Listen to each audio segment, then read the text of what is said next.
अस्सलाम वालेकुम बच्चों। आज जो हमारा टॉपिक है वो है इलेक्ट्रिक फील्ड लाइंस के रिलेटेड है। ठीक है, इलेक्ट्रिक फील्ड से रिलेटेड है और इलेक्ट्रिक फील्ड लाइन से रिलेटेड है। जैसा कि हम डिस्कस कर रहे थे, हमारा जो ये आज सेकंड लेक्चर है, जो सेकंड ईयर की फ़िज़िक्स है, चैप्टर 12 का सेकंड लेक्चर है। ठीक है, और इसमें हम पहले लेक्चर में हमने डिस्कस किया था इलेक्ट्रोस्टैटिक्स को और कूलम्स लॉ को। आज के इस लेक्चर में हम डिस्कस करेंगे इलेक्ट्रिक फील्ड लाइंस को और इलेक्ट्रिक फील्ड को।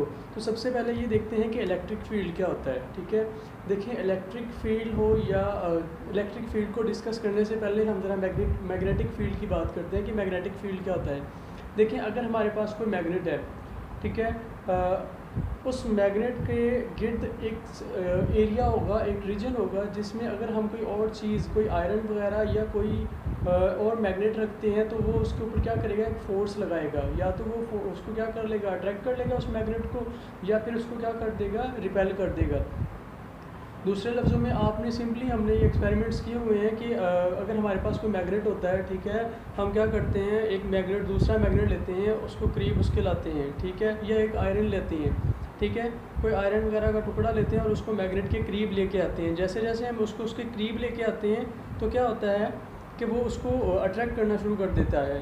ठीक है, थोड़ा डिस्टेंस पे रखते हैं, नहीं अट्रैक्ट करता, थोड़ा पास रखते हैं तो वो उसको जल्दी से क्या कर लेता है, अपनी तरफ अट्रैक्ट कर लेता है। तो उसने उसको उस वक्त अट्रैक्ट क्यों कर लिया, ठीक है, जबकि हमने पहले भी उसको रखा था, थोड़ा सा डिस्टेंस पे था जब, तो उसने उसको अट्रैक्ट नहीं किया। जब थोड़ा थोड़ा करीब करते जा रहे हैं तो उसकी अट्रैक्ट करने की एबिलिटी जो है वो बढ़ती जा रही है। ऐसा असल में क्यों हो रहा है, क्योंकि एक रीजन है, इस मैग्नेट के गिर्द एक रीजन है, ठीक है, जिसमें जब वो चीज़ आती है तो उसको ऊपर क्या करने लग जाता है, ये मैग्नेट अपनी फोर्स लगाने लग जाता है। वो रीजन जिसके अंदर जब कोई भी दूसरी चीज़ आती है और मैग्नेट उसको अपने तरफ खींचने की एबिलिटी रखता है, उस फील्ड को हम क्या कहते हैं, वो उसका मैग्नेटिक फील्ड कहलाता है।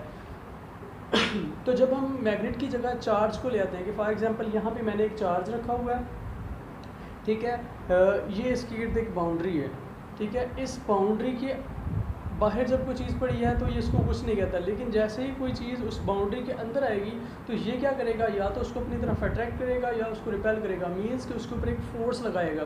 वो जो फोर्स लगाता है, जिस रीजन के अंदर ये चार्ज उसके ऊपर फोर्स लगाता है, वो उसका क्या कहलाता है, इलेक्ट्रिक फील्ड कहलाता है। तो ये डेफिनेशन किसकी यही है, द स्पेस, एनी स्पेस और रीजन, के कोई भी स्पेस या रीजन अराउंड अ चार्ज, किसी भी चार्ज के गिर्द, in which any other charge feels a force of attraction और repulsion is called electric field. उसको हम क्या कहते हैं कि वो इलेक्ट्रिक फील्ड कहलाता है। ठीक है, उसके बाद इलेक्ट्रिक फील्ड आ गया। अब दूसरा जो इससे रिलेटेड है वो है इलेक्ट्रिक फील्ड लाइंस। अब इलेक्ट्रिक फील्ड और इलेक्ट्रिक फील्ड लाइंस क्या थी, इलेक्ट्रिक फील्ड को रिप्रेजेंट करने के लिए इलेक्ट्रिक फील्ड लाइंस आई, ठीक है, क्योंकि ये उसकी डायरेक्शन को बताती हैं। इलेक्ट्रिक फील्ड लाइंस जो हैं ये असल में माइकल फैराडे ने इनको इंट्रोड्यूस करवाया था। उसने किस लिए इसको इंट्रोड्यूस करवाया था, उसका जो आइडिया था इसके पीछे, इलेक्ट्रिक फील्ड को इंट्रोड्यूस करवाने के पीछे, he give the idea to visual representation of electric field can be obtained by electric field lines। कि अगर आप विजुअल रिप्रेजेंटेशन देखना चाहते हैं, कि अगर आप देखना चाहते हैं कि इलेक्ट्रिक फील्ड किस तरह से एक्ट करता है, ठीक है, तो फिर उसने क्या कहा, उसने कहा कि इलेक्ट्रिक फील्ड लाइंस जो हैं वो हमें क्या करेंगी, उसको जानने के लिए हेल्प करेंगी। ठीक है, किस तरह से हेल्प करती हैं, ज़रा देखते हैं इसको। जो पर्पस ऑफ इलेक्ट्रिक फील्ड था, ठीक है, इसको इंट्रोड्यूस करवाया था, उनका जो पर्पस था वो क्या था, these can be thought of a map that provides information about the direction and strength of electric field at various places। ठीक है, असल में माइकल फैराडे ने इसको इंट्रोड्यूस इसीलिए करवाया था, इसको इंट्रोड्यूस करवाने का आइडिया यही था इलेक्ट्रिक फील्ड लाइंस को, कि ये हमें इलेक्ट्रिक फील्ड की एक तो स्ट्रेंथ के बारे में बताएंगी और दूसरा हमें क्या करेंगी, उसकी जो डायरेक्शन है उसके बारे में बताएगी, कि इलेक्ट्रिक फील्ड की जो डायरेक्शन है वो क्या है और इलेक्ट्रिक फील्ड स्ट्रेंथ क्या है, कि किसी भी चार्ज की स्ट्रेंथ कितनी है, किसी पॉइंट के ऊपर कितनी स्ट्रेंथ है और उसकी डायरेक्शन क्या है। तो सबसे पहले देखते हैं कि ये इलेक्ट्रिक फील्ड को हम देखते हैं कि ये किस तरह से एक्ट करती हैं। तो इंट्रोड्यूस करवाने के लिए जो ये थी इलेक्ट्रिक फील्ड लाइंस थी, इनको इंट्रोड्यूस करवाने के लिए उसने सबसे पहले क्या किया, उसने एक पॉजिटिव टेस्ट चार्ज लिया। ठीक है, एक पॉजिटिव टेस्ट चार्ज लिया Q, और फिर उसके गिर्द इक्वल डिस्टेंस पे सेम मैग्नीट्यूड्स के पॉजिटिव टेस्ट चार्ज रख दिए, Q0, ये मेरे पास एक चार्ज था Q, ठीक है, मैंने क्या किया कि इस Q से हर साइड पे इक्वल डिस्टेंस पे Q0 प्लस Q0 चार्जेस रख दिए, ठीक है। अब क्या हुआ कि जब ये चार्जेस रखे गए तो इसने क्या किया, इस Q में इनके ऊपर एक फोर्स लगाई जिसकी वजह से ये क्या करने लगे, आउटवर्ड मूव करने लगे, इसके ऊपर फोर्स ऑफ रिपल्शन एक्ट करने लगी।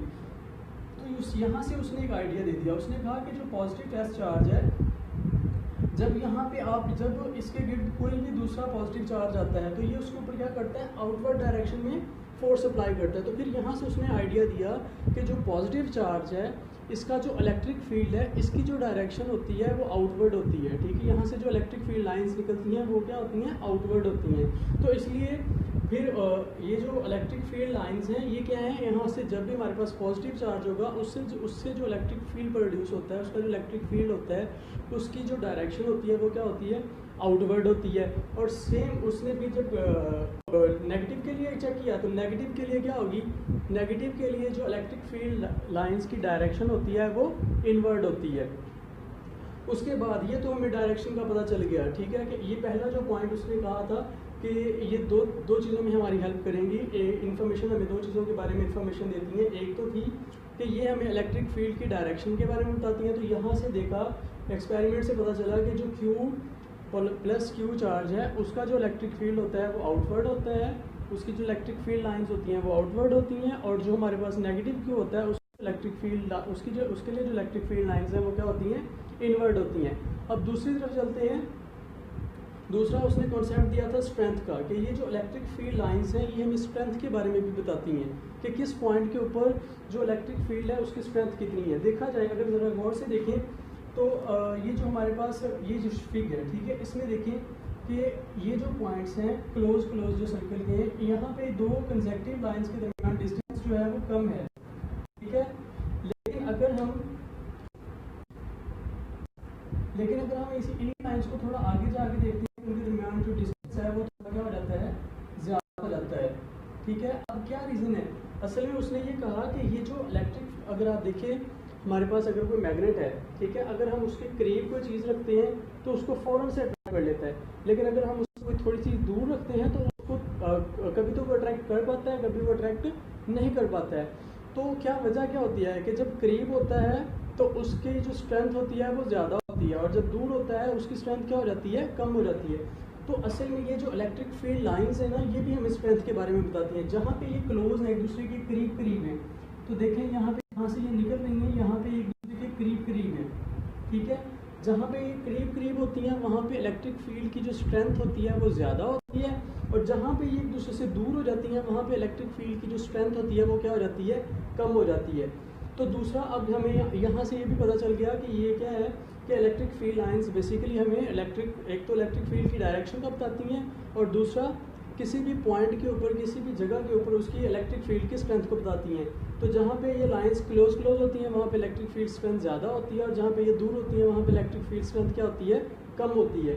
उसके बाद एक इंपॉर्टेंट नोट है इसमें, the number of lines per unit area, कि जो आपके पास पर यूनिट एरिया है, कोई भी यूनिट एरिया है, उसमें से जो number of lines unit area passing perpendicularly, ठीक है, कि अगर आपके पास ये कोई यूनिट एरिया है, for example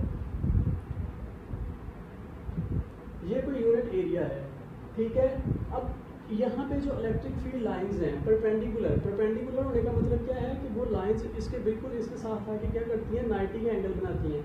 the number of lines per unit area, कि unit passing perpendicularly through an area, कि उस एरिया में से जो यूनिट एरिया में से परपेंडिकुलरली जो लाइंस पास करती हैं is proportional to the magnitude of electric field lines.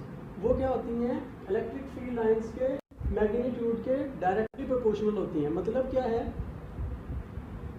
देखिए ये मेरे पास एरिया है, इसमें से अगर 3 लाइंस पास करती हैं, ठीक है, परपेंडिकुलरली 3 लाइंस पास करती हैं, तो इस पॉइंट के ऊपर जो इलेक्ट्रिक फील्ड की मैग्नीट्यूड होगी वो उसके बारे में बताएंगी। अगर 5 लाइंस पास करती हैं, ठीक है, उसी यूनिट एरिया के अंदर से, तो वो उसकी इलेक्ट्रिक फील्ड की भी मैग्नीट्यूड होगी।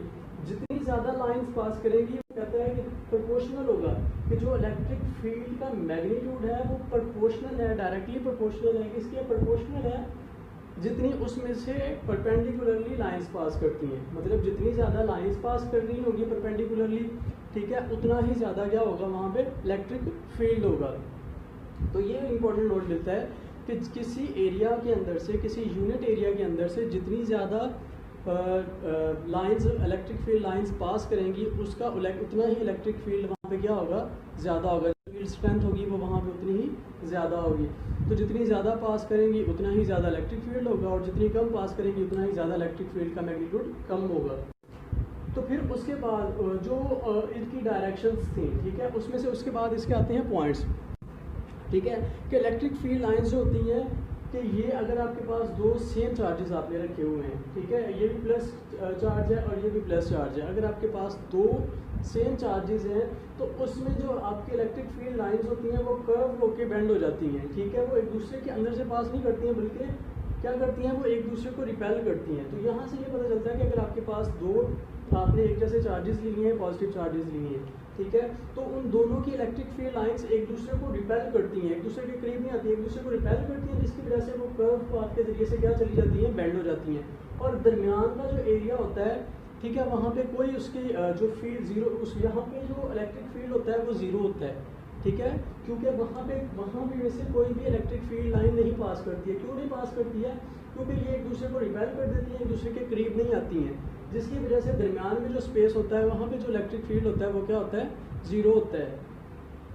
और अगर आपके पास दो चार्जेस हैं, ठीक है, आपके पास दो चार्जेस हैं, एक पॉजिटिव है और एक नेगेटिव है, तो फिर वो क्या करेंगे कि चार्जेस जो लाइंस होंगी वो पॉजिटिव से आउटवर्ड होंगी और जाके कहाँ इनवर्ट हो जाएंगी, नेगेटिव वाली के साइड पे, ठीक है, कि पॉजिटिव से निकलेंगी और नेगेटिव के अंदर चली जाएंगी। और अगर आपके पास कि कुछ ऐसा हो जाता है कि लाइंस के दरमियान जो डिस्टेंस रहता है, ठीक है, कि अगर आपके पास इलेक्ट्रिक फील्ड लाइंस के दरमियान जो डिस्टेंस है वो सेम रहता है, ठीक है, तो वो वाला जो फील्ड होगा वो क्या कहलाता है, यूनिफॉर्म इलेक्ट्रिक फील्ड कहलाता है। यूनिफॉर्म क्यों कहलाता है? क्योंकि उसके अंदर जो चेंज है वो इक्वल है। देखिए अगर आपके पास प्लेट्स है ना, ठीक है, ये उसमें प्लेट्स दिखाई हुई हैं, पैरेलल प्लेट कैपेसिटी की एग्जांपल देता है उसमें कि उसके अंदर जो इलेक्ट्रिक फील्ड लाइंस प्रोड्यूस होती हैं वो यूनिफॉर्म होती है। क्यों यूनिफॉर्म होती हैं? क्योंकि उनके अंदर जो स्पेस होता है, इलेक्ट्रिक फील्ड लाइंस के दरमियान जो स्पेस होता है वो सब में क्या होता है, इक्वल होता है।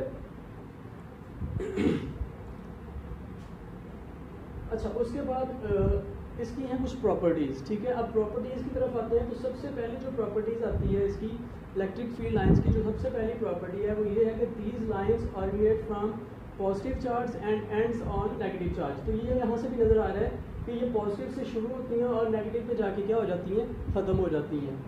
और दूसरी प्रॉपर्टी इसकी क्या है कि अगर आपने किसी भी पॉइंट के ऊपर, ठीक है, कि अगर आप किसी भी पॉइंट के ऊपर इलेक्ट्रिक फील्ड की डायरेक्शन को फाइंड करना चाहते हैं तो आपने क्या करना है, उस पॉइंट के ऊपर एक टेंजेंट ड्रा कर देना है। टेंजेंट क्या होता है? किसी भी कर्व के ऊपर जो टेंजेंट होता है वो एक ऐसी लाइन होती है जो उसको एक ही पॉइंट पे टच करती है और उसको कट भी नहीं करती है, ठीक है, कि जैसे कि ये मेरे पास एक लाइन है, ठीक है, इसके ऊपर टेंजेंट क्या होगा, इसके ऊपर टेंजेंट एक ऐसी लाइन होगी जो इसको एक ही पॉइंट के ऊपर टच करेगी और इसको क्या करेगी, वो कट भी नहीं करेगी। फॉर एग्जाम्पल मैं ऐसे नहीं कर सकता हूँ कि ये टेंजेंट है क्योंकि इसको एक ही पॉइंट के ऊपर टच करेगी, नहीं, बल्कि ऐसी लाइन को बोलते हैं टेंजेंट जो किसी कर्व के सिर्फ एक पॉइंट को टच करे और वहाँ पे उसको उस कर्व को क्या करे, वो इंटरसेक्ट भी ना करे, मतलब वो सॉरी इंटरसेक्ट कह रहा हूँ कि बाइसेक्ट भी ना करे, उसको ब्रेक ना करे। तो अगर मैं इस पॉइंट के ऊपर टेंजेंट ड्रा करता हूँ, ठीक है, ये वाले पॉइंट के ऊपर, ठीक है, तो इस पॉइंट के ऊपर जो इलेक्ट्रिक फील्ड की डायरेक्शन है वो ये है। अगर मैं इस पॉइंट के ऊपर ड्रा करता हूँ, इस पॉइंट के ऊपर टेंजेंट ड्रा करता हूँ यहाँ पे, तो यहाँ पे इलेक्ट्रिक फील्ड की जो डायरेक्शन है वो ये है। तो किसी भी पॉइंट के ऊपर अगर आप इलेक्ट्रिक फील्ड लाइंस की, इलेक्ट्रिक फील्ड की डायरेक्शन को फाइंड करना चाहते हो तो उस कर्व के ऊपर वहाँ पे आप क्या कर दो, टेंजेंट ड्रा कर दो। वो जो टेंजेंट होगा वो आपको बताएगा कि वो किस डायरेक्शन में जा रहा है इलेक्ट्रिक फील्ड। तो यही दूसरा पॉइंट था इसका कि the tangent to field line, के फील्ड लाइन के ऊपर आप कोई भी जब टेंजेंट ड्रा करते हो at any point gives the direction of electric field at that point. वो उस पॉइंट के ऊपर क्या करता है, आपको उसकी डायरेक्शन का बताता है। उसके बाद तीसरी जो इसकी प्रॉपर्टी थी वो कहता है lines are closer where field is strong and farther apart where it is weaker. तो ये तो हम पहले भी पढ़ चुके हैं कि यहाँ पे लाइंस क्लोज होती हैं, वहाँ पे क्या होता है कि फील्ड स्ट्रॉन्ग होता है, और जहाँ पे ये लाइंस दूर हो जाती हैं वहाँ पे ये क्या होती हैं, एक दूसरे से दूर होती हैं, वहाँ पे फील्ड क्या होता है, वीकर होता जाता है। और उसके बाद इसकी जो फोर्थ प्रॉपर्टी है वो कहता है कि जो लाइंस होती हैं, ये जो इलेक्ट्रिक फील्ड लाइंस हैं, ये कभी भी एक दूसरे को क्रॉस नहीं करती हैं। क्यों नहीं क्रॉस करती हैं? दिस इज़ बिकॉज जो इलेक्ट्रिक फील्ड की डायरेक्शन है वो एक ही होती है, सिर्फ एक ही डायरेक्शन है इसकी। अगर एक से ज़्यादा डायरेक्शन होती तो फिर ये कट करता, क्योंकि अगर एक से ज़्यादा डायरेक्शंस होती तो फिर ये लाइंस एक दूसरे को कट कर सकती थी, क्योंकि इलेक्ट्रिक फील्ड लाइंस की डायरेक्शन एक ही है, ठीक है। तो इसलिए ये नहीं है कि ये जाएगी, ये इस डायरेक्शन में है, ठीक है, और दूसरी क्या होती है कि इसको कट करके ऐसे इधर आ जाती है। नहीं, ऐसा नहीं हो सकता है। क्यों नहीं हो सकता है? क्योंकि इनकी सबकी डायरेक्शन सेम है। अगर आउटवर्ड है तो सारी की सारी आउटवर्ड ही जाएंगी, अगर इनवर्ट है तो सारी की सारी इनवर्ड होंगी, ठीक है।